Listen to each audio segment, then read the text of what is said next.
Hey, what's up, everybody? Welcome to Cycle Jerks Podcast. Got Dave and Mike here flying solo right now. We do have Danville Police Chief Alan Shields is going to come back on the podcast. We're hoping to talk Encore e-bikes. performance. Encore performance. That's right. Is He he was, still our number one downloaded episode?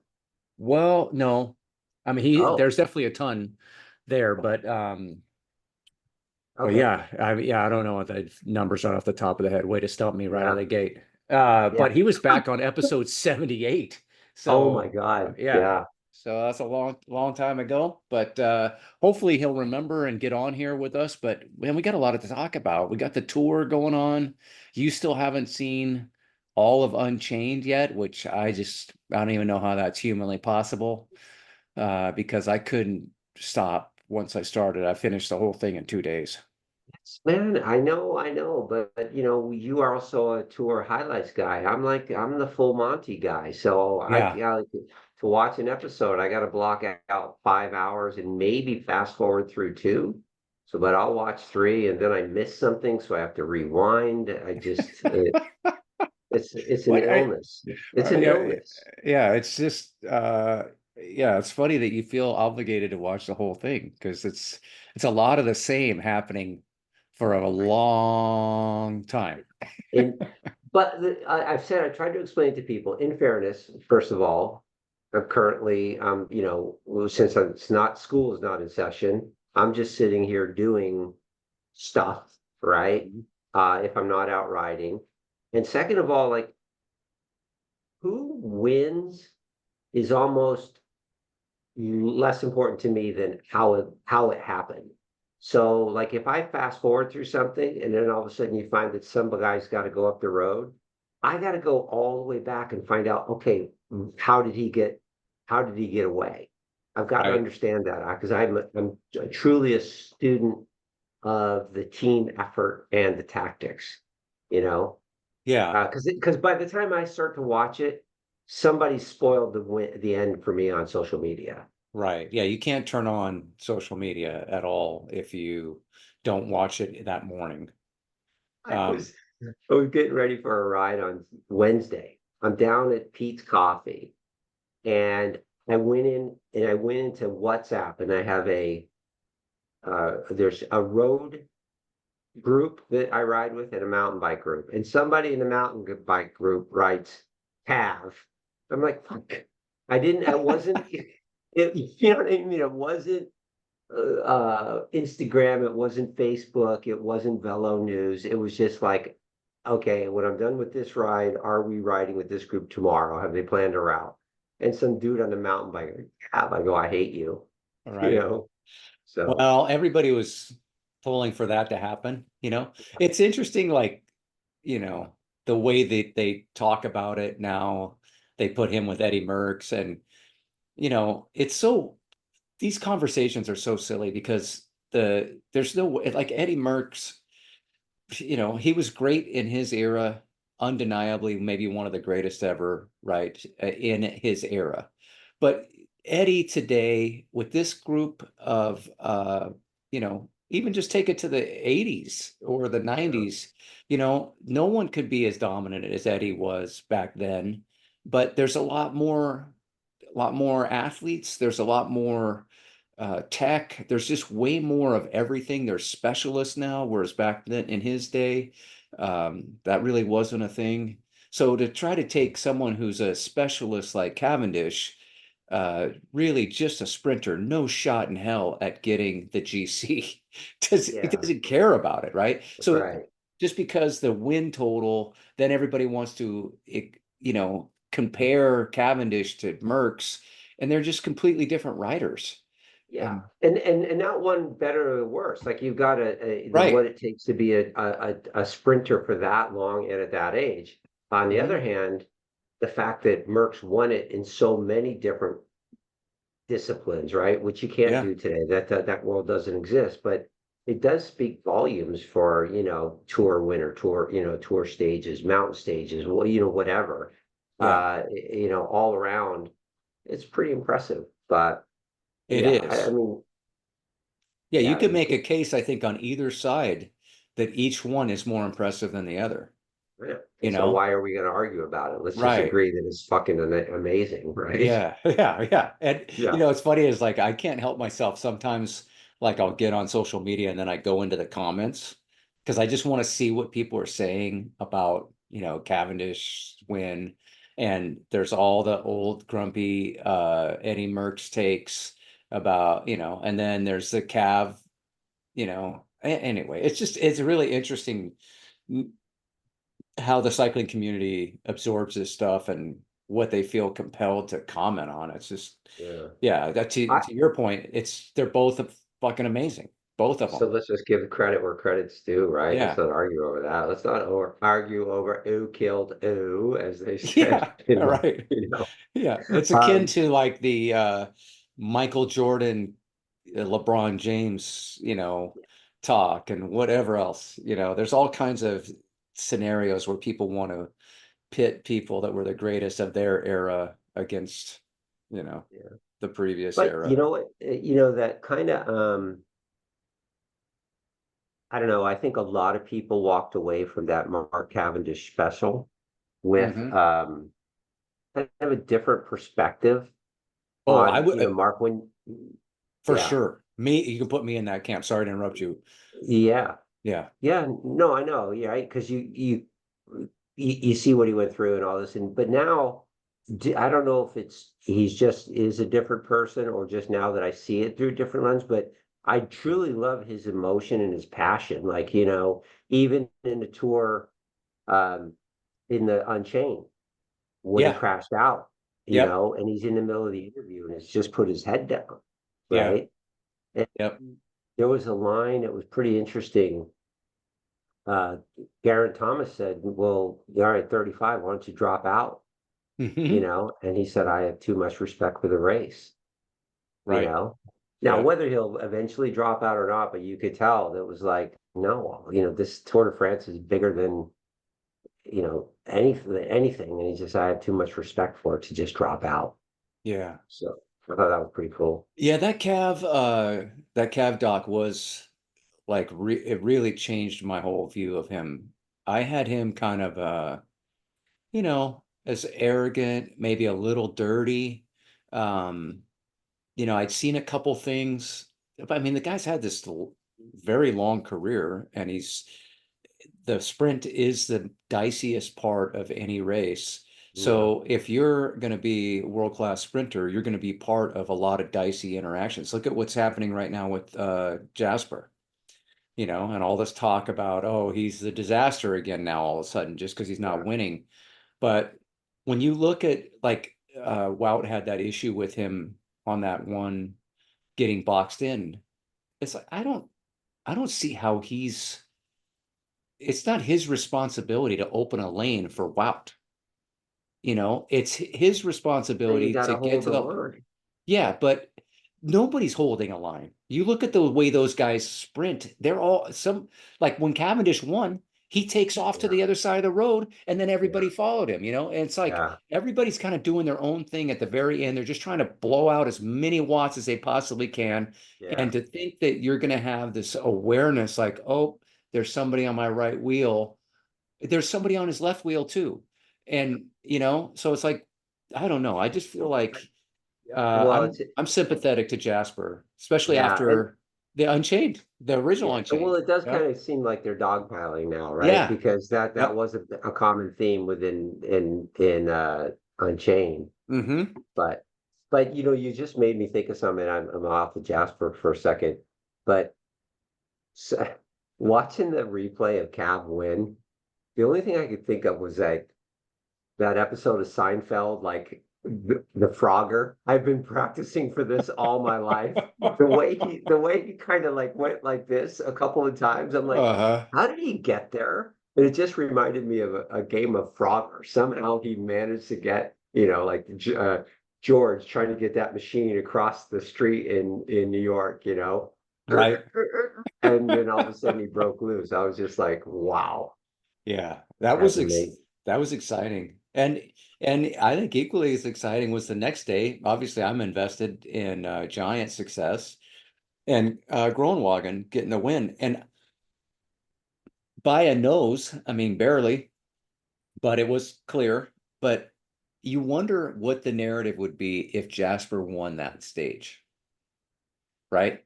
Because I feel like there's something about when you win, a lot of that stuff just goes away, right? You get a different type of talk. But the fact that he's had these, questionable lines and he hasn't won, now he's the disaster again. Um, and it's a matter of inches. I mean, he was there, he's been there at every sprint. Like I think he's gotten second or third. I mean, he's right there on all these sprints. He's just coming up just a little bit short. And then like I'm really yeah, sounding like a Jasper apologist right now, aren't I? no, but think about it, but you look at other sports, right? Hmm. Okay, and maybe this is a shitty comparison, but if you were the second, you had the second highest batting average in baseball, you'd be like, this fucking guy's good. Let's give him more money, right? Yeah. You're Yeah. coming in second place in every race, and we're talking about like, and not from. It's not like one guy's consistently beat. You're just there all the time, Yep. and oh yeah, to see the tour was a disaster for him. Oh, you got second place. Yeah. You're on the podium, X number of times, right? Right. Right. Um, But there I is don't know. like there is a parallel in regular sports where they say, "Oh, he can't win the big one." But he's proven he can win the big one because he won four stages. Was it four or five stages last year? I mean, he was the most dominant sprinter last year. And this year, we'll see. We'll see. But you could still make a case. I mean, maybe he will be the most dominant sprinter. Although the way that they do the points, they got all these sprint points throughout the Yeah. stage. So there's a lot of factors in that. But it's speaking of sprinting, it's been great watching Biniam Girmay. Yeah. Uh, that's I wish I that's been I a wish I great could story. pronounce all the names. Yeah. Yeah. I hope I got it right. But really cool to see, especially I don't know if you heard the interview with him where he was talking about his parent, where he thanked his parents for believing in him. And, Yeah. coming from from Africa, there's Mhm. not a lot of world tour No, cyclists from Africa, no. that's for sure. So the deck was definitely stacked against him, but there he Well, is. and you know what impressed me was his finish yesterday in the Hmm. gravel stage, Hmm. right? This guy was hanging, and it was Yeah. enough to keep the green jersey, right? And that's Yeah. because and what other sprinters were near that front, right? Just to Right. to hang in. So that was I was pulling so so hard, being a giant honk, I was pulling so hard for Michael Matthews. yeah, I felt like I know. that was kind of his kind of stage, and then to see him in that chase group, I was like, okay, here we go. And then at one point he broke away from the chase group. They eventually caught him. Yeah. It's pretty hard to drop Vanderpool, I think, at the end of the day. But Yeah. that's what he tried to do. But yeah, I was really hoping that there'd be a special finish.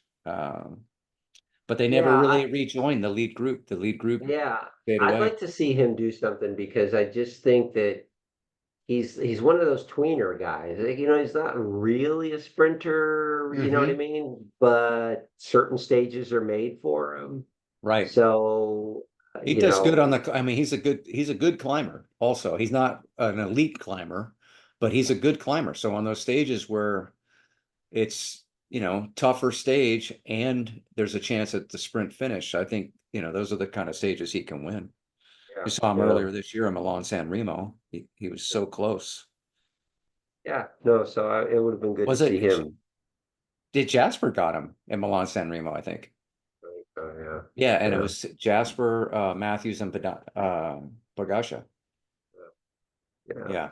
So I think we were touching on this before, but I want to give the shout out because I just think we were talking on this the first stage. Now I can't even remember the guy's name, but the teammate of Bardet, Yeah, Van Brock, I think, or something Van Brock. first time in the tour, I was my daughter was asking me because they know I'm like a Hincappy fan, and I'm Hmm. like kind of the domestique type guy, you know, and I was just like, that's the kind of rider I want to be. You got to, and to Bardet's credit, to acknowledge that when Oh they yeah, crossed the finish line. yeah, Yeah, I don't mind saying I got a little misty on that one. The way that guy had dropped back and then yep. just buried himself so Bardet could and thank God Bardet, he's always so close, Oh, I you know. know, Right. uh, you know, so Yeah. And Bardet, the end, Van Brock definitely held. I mean, he finished super strong that stage, but those guys were working together. It wasn't yeah, just Van Brock towing him the whole way.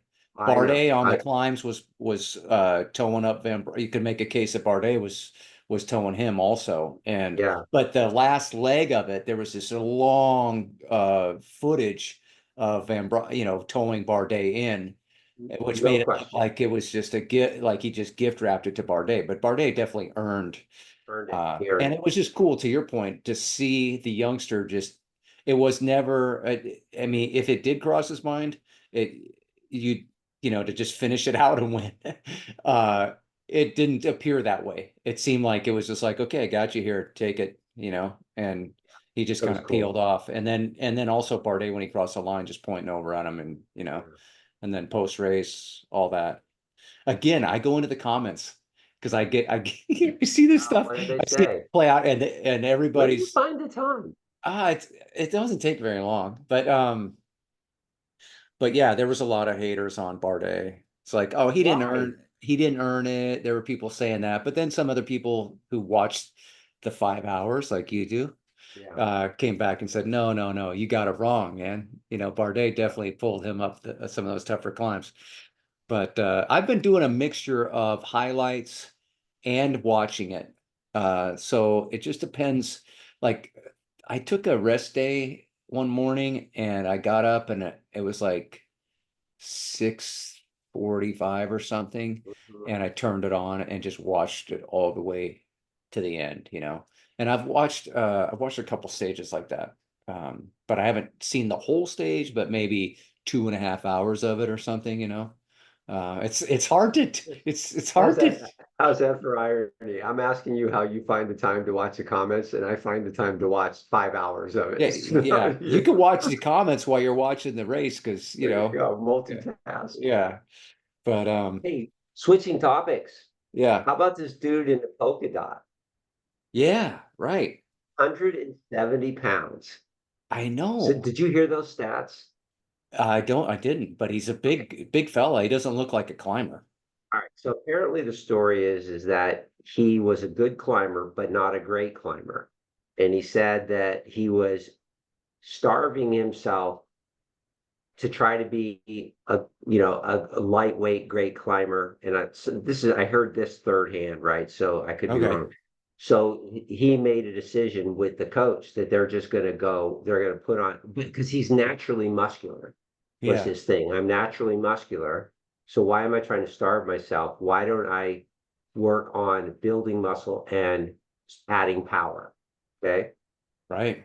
And so this was preordained. They didn't find this guy as this kind of like 170-pound dude. They worked at this, right? Uh-huh. Turns out they had the stats the other day. He weighs 170 pounds.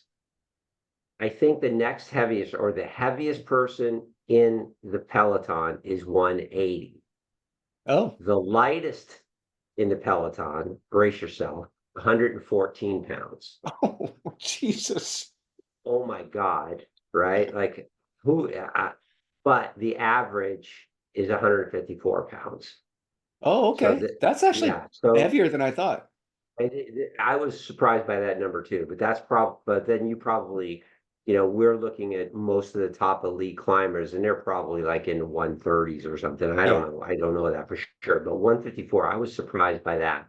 But Yep. this guy's about 15 to 20 pounds heavier than the average rider, and he's getting up and over these hills. And even yesterday, there he was pounding away, Right. Yeah. So He's been solid all around. You Yeah. know, it hasn't just been the climbs. I mean, he's just Hmm. been solid. But there is a little bit of like, I don't know, we'll call him like patient zero, right? This guy, let's put some more weight on you, and let's go for the polka dot. You know, it's like Yeah. what did you Yeah. what who I came up know. with this one? Are they was Yeah. there a a bong involved Apparently it in was a that? plan. Yeah, apparently it was a plan. It was, Yeah, I guess, I heard that his coach told him, then someone else said that no, he approached the team and said, "Can we try this?" So yeah. either Well, I way, mean, there are that exceptions. You know, I think I don't know if I talked about it on the podcast, but you know, I I was a like endurance runner at one point when I was younger in junior high school. I ran the mile. And you know, we used to run cross country, track, and I did the 440. Anyway, I was a runner, you know, but and I was always pretty fast. You know, I could the 440 is one lap around. Now Mhm. it's the 400, but it used to be 440. It's one lap around the track, and you know, I was fast at that. And so fast forward all these years later, I'm coaching baseball, and my son, I think they were like 13 or something, and we would have them run from the home plate all the way out to these redwood trees that were way out there. And they had to run around all the redwood trees and come back. Right. These guys would run really slow. They would jog, they'd grab at, you know, they just wouldn't take it serious. So then I started running it with them. And no one like, you know, no one ran as hard as I did, obviously, because these young kids could probably beat me if they really, but it helped speed up the run because, you know, here's this old dude out there running faster than us. Well, my assistant coach was a big dude, and he played college baseball, but I want to say he's probably 250. So, when when I first started running with the kids, he was gone a lot. He wasn't there at every practice, but so he shows up. I said, "Hey, I've been running with the kids." And he's like, "Oh, I'll run with you." So we go all the way out to the redwood tree, and then at the center field there were a bunch of redwood trees. After that, it was like a straight shot back to home plate, and it was I want to say like maybe 400 yards. You know, like Hmm. it was a good run. Yeah. And so from the last redwood tree, so we're running side by side, and we're ahead of all the kids. You know, and then he starts picking it up a little bit, and so then I start picking it up a little bit. And then next thing you know, we're in a full-blown sprint. So just pause for a second. So nothing's ever changed, Mike. So this is the way you ride. So Yeah. okay, so nothing's changed. Okay, go ahead. So now you're in a full on sprint. Okay. Yes, yes. And if you looked at the two of us and you're talking about a sprint, there's no way you're thinking this big dude's going to win. Yeah. He left me. I mean, he took off. He probably beat me by 40 yards. Wow. And I gave it everything. You know, Mhm. I almost threw up. That's how hard I was running. And so we got to the and he goes, surprised you, huh? And I go, yeah, man. He goes, yeah, us big boys can move too. Yeah. So there are these freak athletes. I'm not saying that he's a freak athlete because he played college baseball and didn't go beyond that. Maybe he could have been. But like you see these guys in the NFL where they're 280 pounds and they run 440s or whatever the heck they do. I mean, they're Yeah. just so fat, but they're huge. Yeah. So I think there's something to, obviously, this guy's kind of proving it too. There's something to your body type dictating Mhm. no matter how big of an endurance sport you're in. Yeah, there's It'll be interesting to see. a couple of guys I ride with that you know, they are definitely on the heavier side.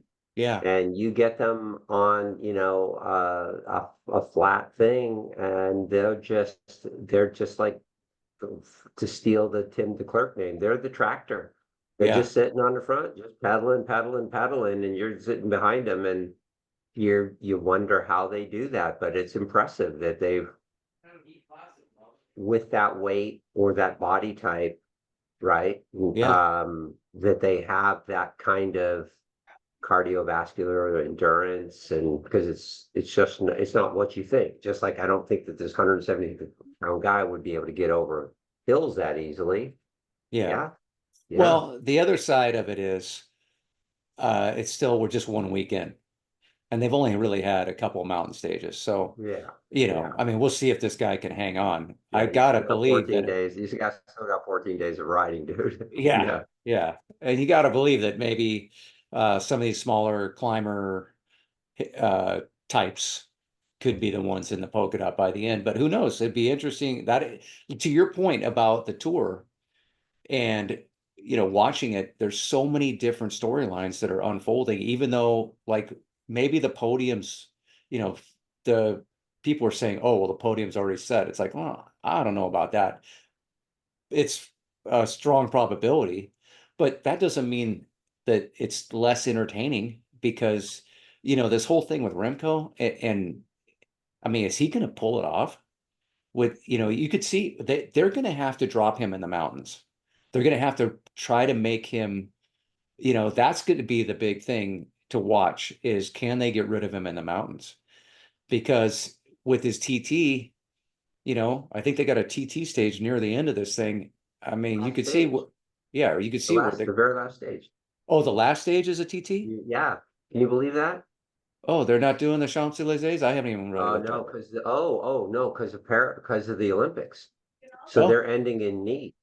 okay. So he's Which going is to a little do, disappointing because I would like, in my heart of hearts, I'm like, oh, that'd be cool to see Cab get another win on there on the Champs-Élysées. oh, yeah. But no, because of Paris, they can't accommodate both. So they moved it to Nice and it's been a long time, but they're ending it with a TT. So if it's anywhere within, what, a minute and a Yeah. half, it's going to Right. be a hell of a finish. Yeah. Yeah, so that's why I'm thinking there's that storyline. There's this whole Bimani, can he hang on to the green jersey? And Hmm. he's setting a new standard for himself and a lot of uh African American athletes Yeah, that have yeah. never, we haven't seen this type of thing before. So I think he's inspiring people all around the world Sure. to look at cycling that maybe hadn't previously. So that's super fun and interesting to kind of watch and see how that goes. And he's handling it like just with such class. It's really cool to see how that whole thing's unfolding. And then, like you say, the 170-pound climber, Yeah. it's like, Yeah, and to your point, that's just it. Like I'm not going to say it's preordained, right? It takes one crash, it takes one mechanical, and hmm then suddenly, by no fault of his own, or even a bad day. One of these guys has a bad day and they lose 2 minutes, and then they're yeah, fucked, right? yep. But so That was Pitcock last year. yeah, yeah. Yeah. And you can't say it's preordained, but in the process, if there's other teams that are winning, like X or Decathlon or Intermarché, they all get this thing over the course of the next couple of weeks. You get all these people get their 15 seconds of fame or whatever the thing is because they put an amazing performance or they win a stage. That's what's got me hooked, right? Yeah. It's probably going to change a little bit when they get into the high mountains, and it's going to be a very select number of people that are there. But yeah, it's interesting. Well, and also with Vinigo coming off that injury, and he hasn't really been like, I don't know if you saw Remco was like kind of throwing some shade on him because he So, hasn't been pulling. What's your thought on that? What's your thought on that? Well, I don't disagree. I mean, he hasn't been, but also it's kind of amazing that he's there. So there's two sides to it. I think as a competitor, you want to see him kind of pulling his weight. But at the same time, I mean, he might even just be happy to be there, as crazy as that sounds, after that accident. And then, I mean, Well, what was to gain yesterday if he did it, right? He was the number one and two guys. So the only difference is they could have maybe put some distance on Roglic, right? But hmm here's the guy knowing he still got, and this is why I was kind of thinking, I agree with him. I don't know how effed up the fit of the bike was, but he's not on his own bike. Yep. He's already proven at one time that he couldn't, it's already demonstrated at one time he couldn't hold the wheel, right? Right. Yep. And so now he's like, all right, you guys are 1 and 2, I'm 3. You do the work. There's no real incentive at this point. If he's looking in his crystal ball and saying, we got 14 more days of this and I can only get better as time goes on, Hmm. I think he did the right thing. I think you know, he Yeah, I mean, played the I think play. strategically, he's there, Yeah, in his mind, he probably is there to win. And so, but it has been like that one stage where Mads had to bring him back. Like he actually got dropped, and yeah. Mads brought him back, and that was pretty surprising to see that all unfold the way that it did. And so there is part of me that thinks like maybe he's just not quite there, and who could blame him? But maybe he's just Maybe not he's quite there not, but all the physically. more reason for doing what he did. If he Oh no, knows I'm where right. he is, Yep, all the more reason. And yep. maybe that he's telegraphed it, maybe he's opened the kimono and now people know. But again, there's 2 weeks left, right? But like you said, it was on the wrong bike too. He Yeah. had switched bikes out earlier. So, and I know Bob was talking about how that's just amazing that he's just staying on that bike, because one little millimeter here or there, or even the angle of your saddle, anything, the reach, he wasn't on his bike. So, I was Yeah, just with it takes that. me seconds Yeah, to be on a bike and go, oh no, seat height's wrong. that's And right. I'm not, and I know right away. Well, So and with that, I was that that made the comments that much more surprising, right, from Remco, because it's like, well, I mean, if he's not on his bike, he's doing great just to hang, I think, I uh, think, but but anyways, yeah, but I like Remco making those comments though, because now it's like adds a little spiciness to it, and he's a yeah. young shooter. He's there to shoot a shot, and he's doing great. And to your point about how it's not preordained, I mean, look in that TT where he heard a sound and he thought that he flatted. Hmm. And he sat up and like moved his bike around a little bit and then got right back to it when he realized it was just some kind of Yeah, sound. yeah, But yeah, anything could happen at any time that could derail anyone's dreams, yeah. as it Hmm. comes, especially with these big three being so close together. And Roglic right there too.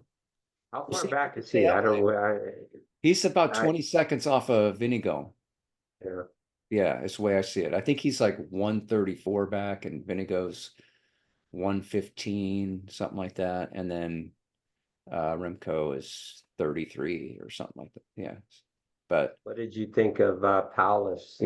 Poor guy gets sent back to bring up his guy with that, but that's the sport, right? He that is did the what he was sport. supposed to do. He did what he was Yep. supposed to do. And if he didn't get props in in the team bus, then shame on them for not giving him props for what he did. Oh, for So, sure. The team is really happy with Nielsen. He's yeah, proven he's a team player, you know. yeah. But yeah, so let's talk about Unchained a little bit. So Okay. you're in the second season. How many episodes are you in? Uh, I think I just paused it. I want to say, they're on Pidcock right now. So they kind of, we watched Ben O'Connor cry in one episode how he Hmm. got demoted, and Yep. now Pidcock's about to get demoted Hmm. because who's the other Ineos Carlos. guy? Yeah. Carlos So Rodriguez. Yeah. he did well where Pidcock got dropped, and Yep. so they're right now they're they were having a team meeting. So I think it's episode 5 or 5. I think they were having a team meeting as to what to do about Pidcock. Okay. So Yeah. so you can't ruin the end. I'm You not could going to. Let's put it this way. You could tell me, like, if we were recording this tomorrow, Yeah. you could tell me the end of that stage and I'd go back and watch it. If you ruin this Unchained for me, we are no longer friends. Well, I'll say the first season of it was maybe it's my favorite cycling thing I've ever seen. I just loved every second of it. I just couldn't get enough of it. And then season two, the end of season two, it's unreal.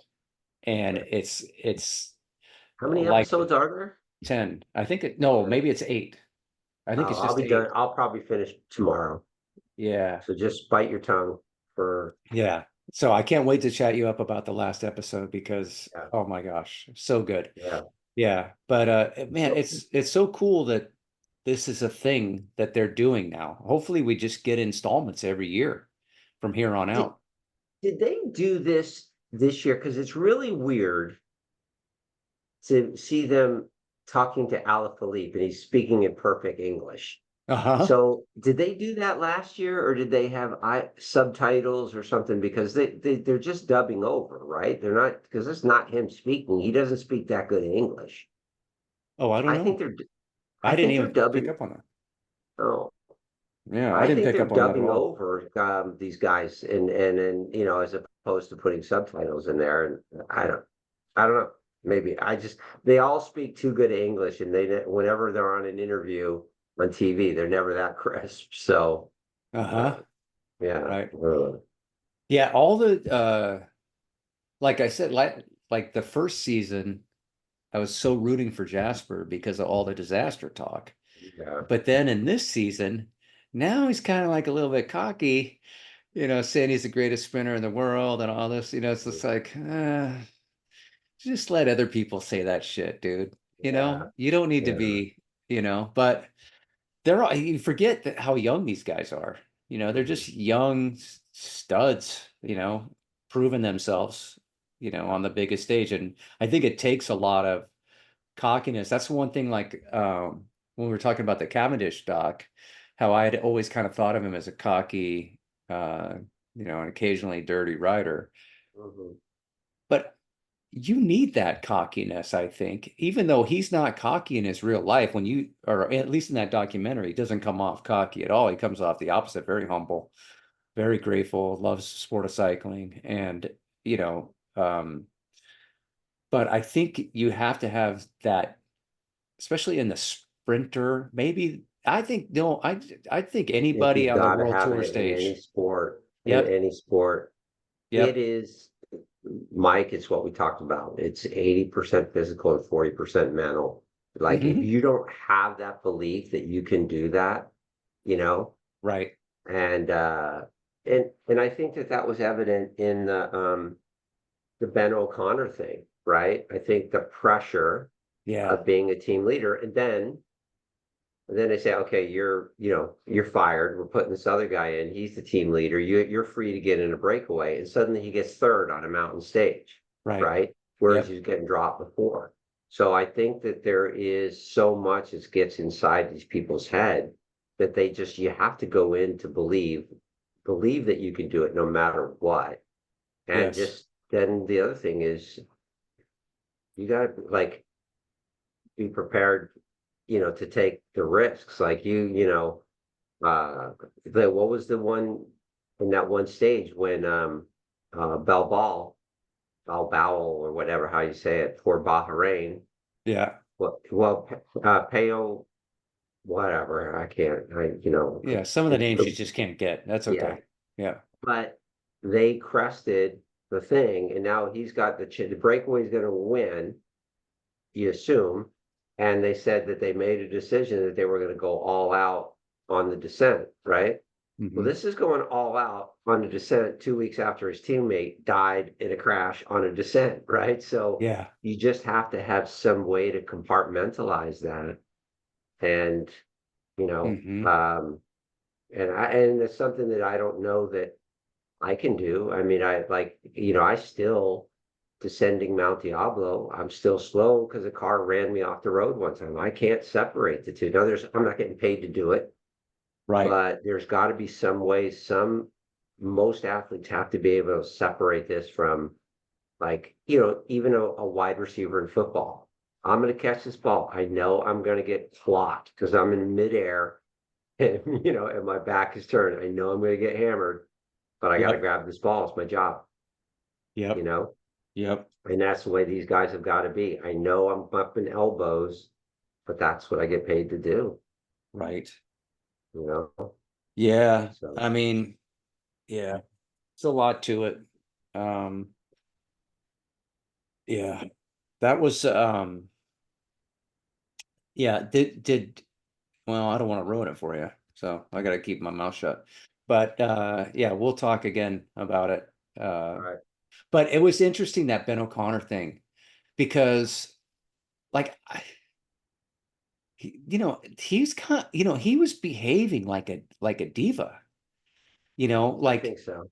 like Yeah. some of his outbursts and Yeah. stuff. I mean, you can understand the frustration, but to take it out on your the people that are supporting you, that's where he lost me a little bit, Yeah. like because I was kind of rooting for the guy. I wanted to see him rise up. They were doing this whole story on him basically, and you want to see him overcome. And yeah, and then just the way that he was managing a lot of it, and then yeah, and then the interview after he did that breakaway, after he was no longer the team leader, you just sense that he was just like, oh, I'm not the leader anymore, So like there's two things to it, right? So, you know, two comments. What we talked about before, right? Jasper, even if he doesn't win, the guy's come in second all yeah, this time. That's pretty damn good, right? yeah, yep, So let's accept the fact that Ben O'Connor um, may not ever win the yellow jersey as long as Tade's around or as long as Jonas is around. But you got a guy that consistently finishes in the top 10 or the GC. You got to give him credit, right?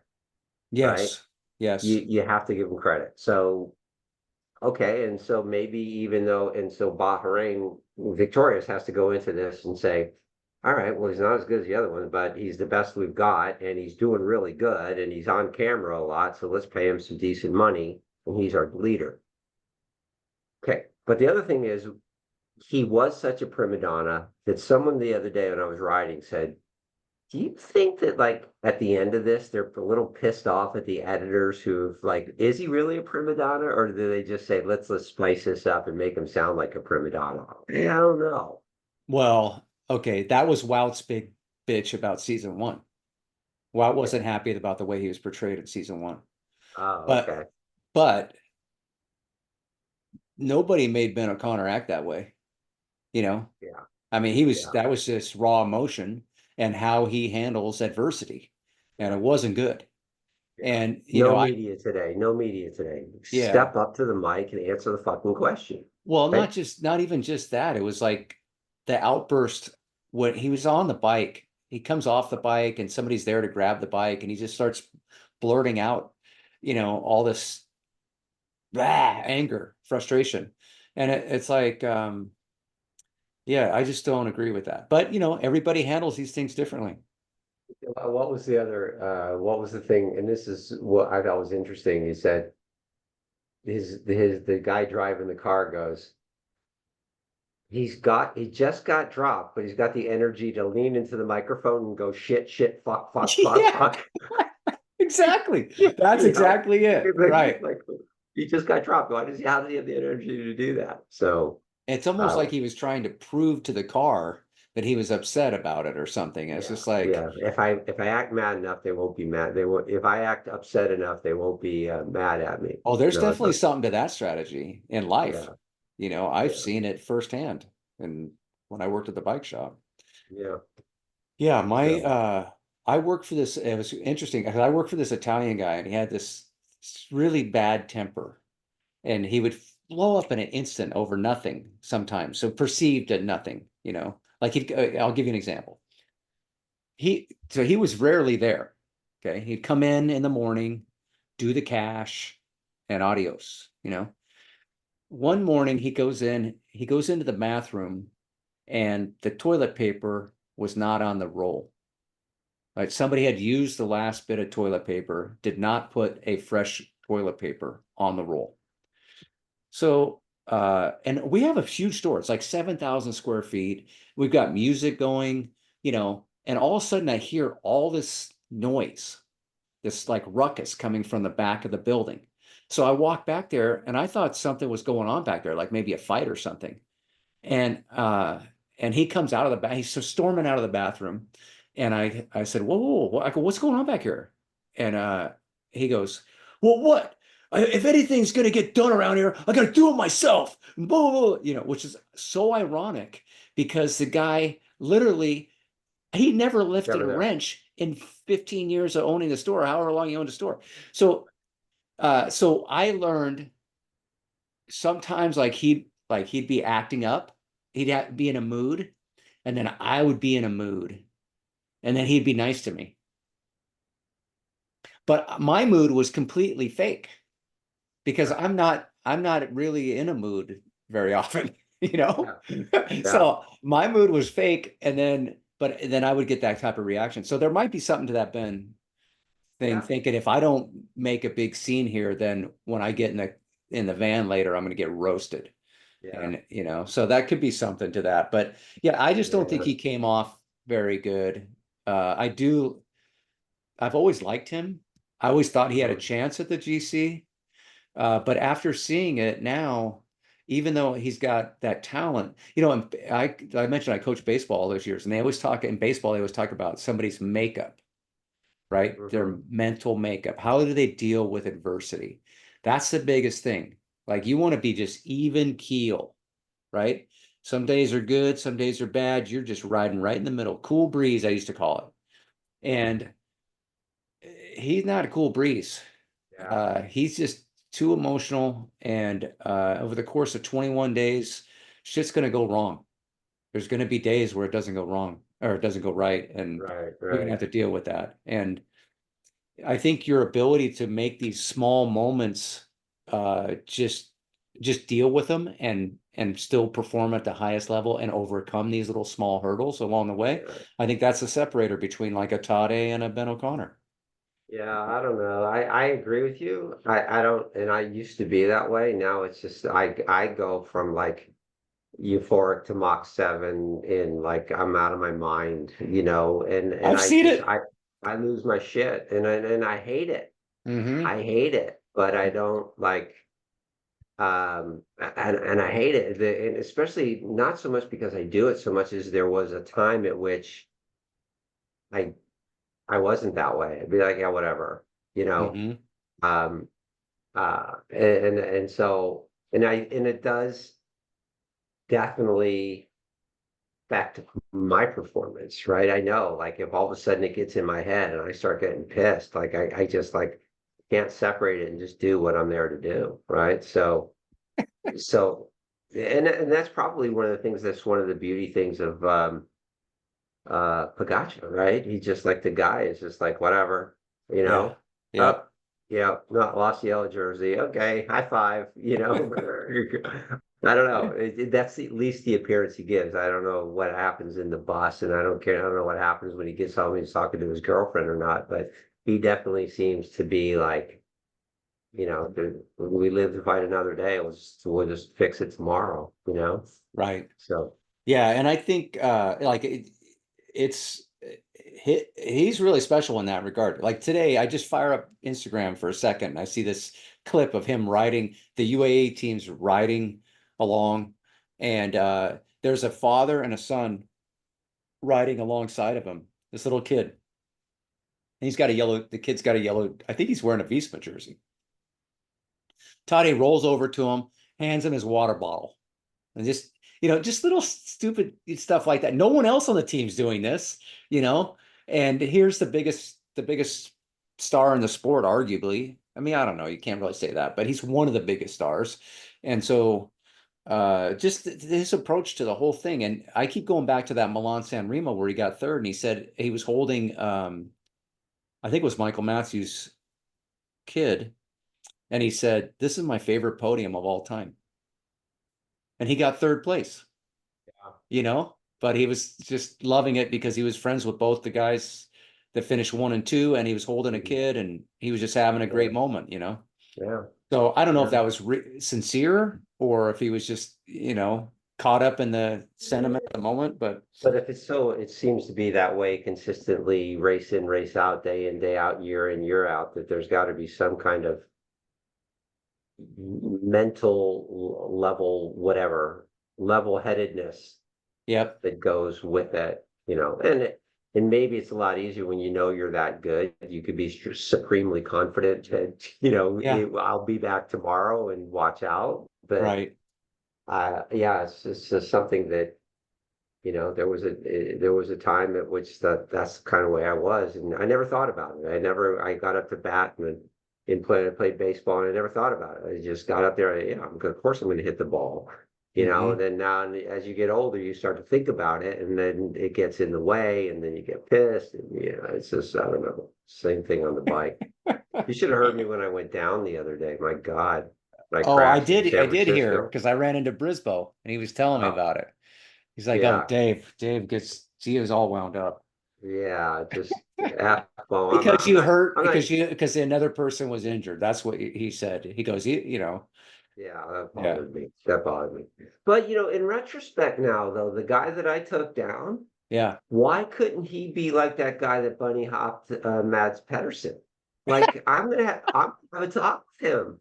Like, look, uh-huh. dude, you could have jumped right over me. Don't whine about going down. You could have just bunny hopped right over Well, me. I'll tell you what, that's funny you bring that up because when I saw that happen, one, that was amazing that the guy was Yes. able to do that and the finishing leg of a sprint.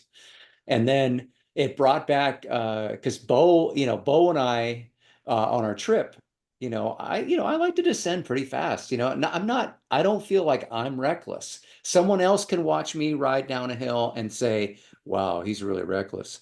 But I don't feel that way. I think it's an internal thing that you have based on your life experiences, the speeds that you've gone downhill before, whatever. I used to race downhill, so Yeah. I don't see my descending as reckless, but Bo definitely did.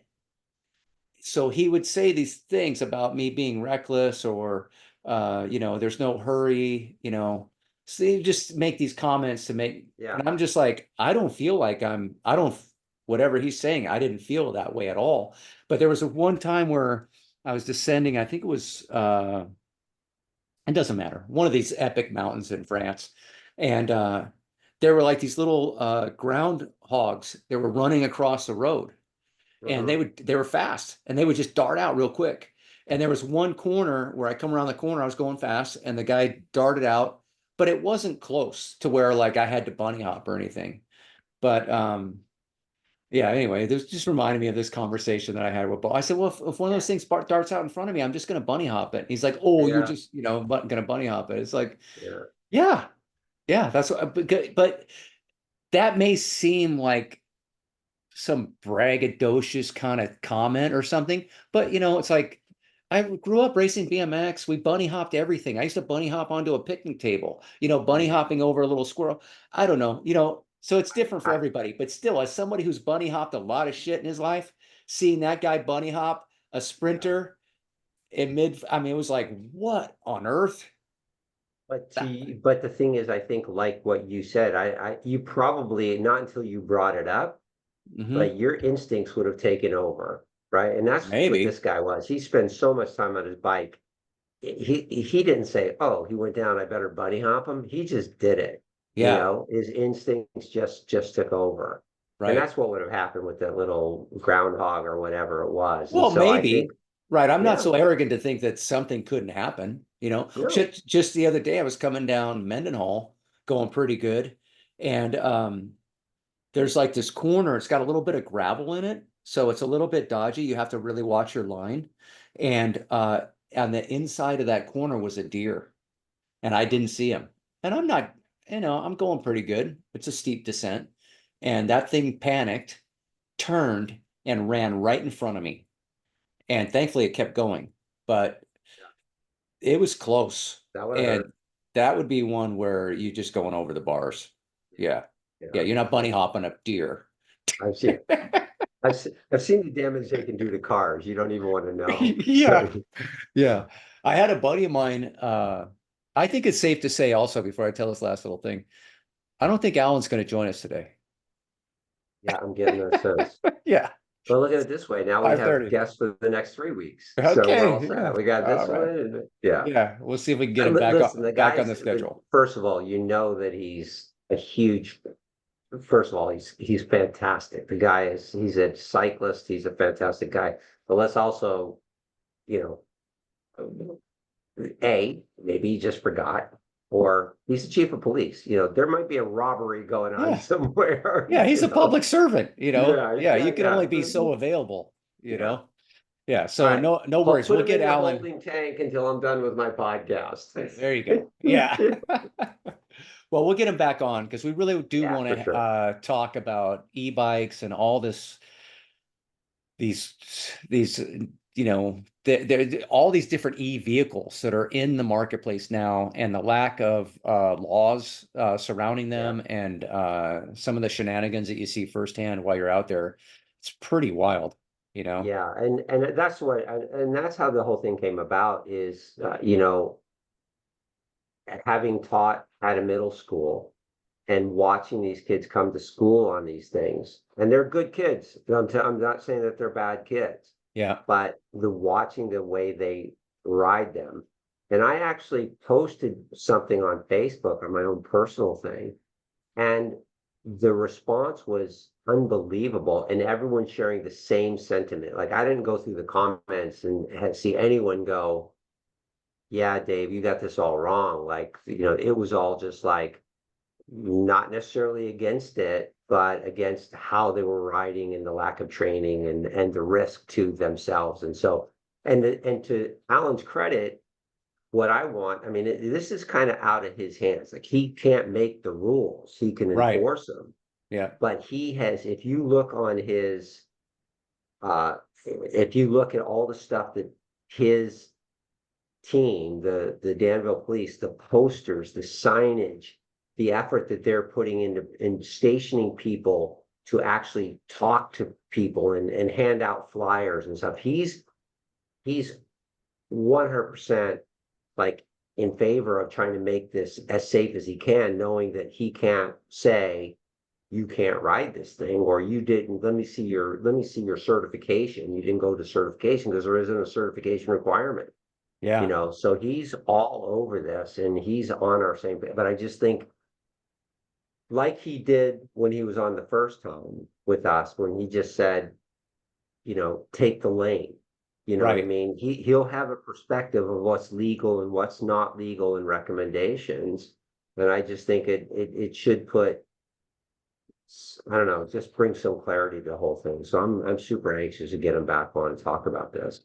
So Yeah, for sure. I mean, I think all of us, we just don't want to see something tragic happen to one of these kids, I mean, I could relate. I mean, as a kid, you do stupid shit. I mean, it's just part of being a kid. And the difference is, there were some kids when I was growing up that had mini bikes, motorcycles, but that was, there are laws against you riding those on the street. And so you had to really kind of have your shit together, or you just be really reckless and ride it and get busted.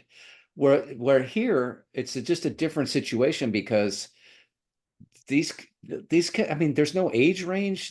I mean, anybody can buy one of these things at Costco, and the next thing you know, you got your 12-year-old kid ripping through traffic at 20 miles an hour or whatever.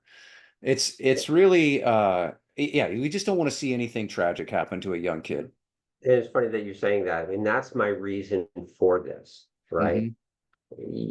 Exactly, because every time I've said it, I just think it's a ticking time bomb. We don't want to see anything happen. And I'm sure there's been crashes. I've seen the kids at school. Like, well, why is your arm in a cast? I fell off my e-scooter, or I crashed my electric bike, you know. Hmm. Yep. Okay, we all have accidents and those are going to happen. But I just think, you know, what was there was a quote. I know I'm being a little dramatic, but there was a guy that was a river rafting guide on the Colorado River, and he said, no, it's not a question of if you're going to die. It's just a question of when, Yeah. you know, and Yeah. that's the same thing with these guys that the Alexinos of this world, the climbers, the free climbers and all that. And Yeah. I know that that's maybe a bit far fetched, but I just think that tragedy it's a ticking time bomb that's going to happen at some major intersection with some kid, and it's just going to be too late at that point. And I Hmm. want to do whatever I can do to get out in front of it. Well, it is a little bit tricky because you could make the same case for anybody that rides a road bike, rides a mountain bike. You can make these same scenarios. People say the same things about us, like you guys are out in traffic and you don't belong there, and it's only a matter of time before somebody's going to get killed. I mean, and we know people that have been killed.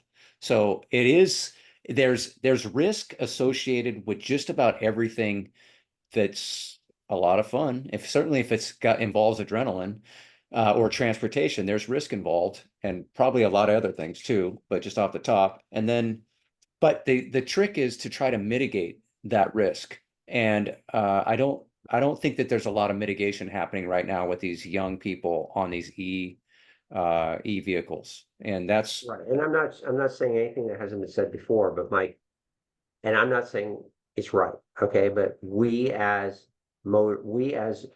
adults who drive cars, we understand the rules of the road. Mhm. Yeah, look, I can tell you that I'm with groups that run red lights and stop signs all the time, Yeah. okay?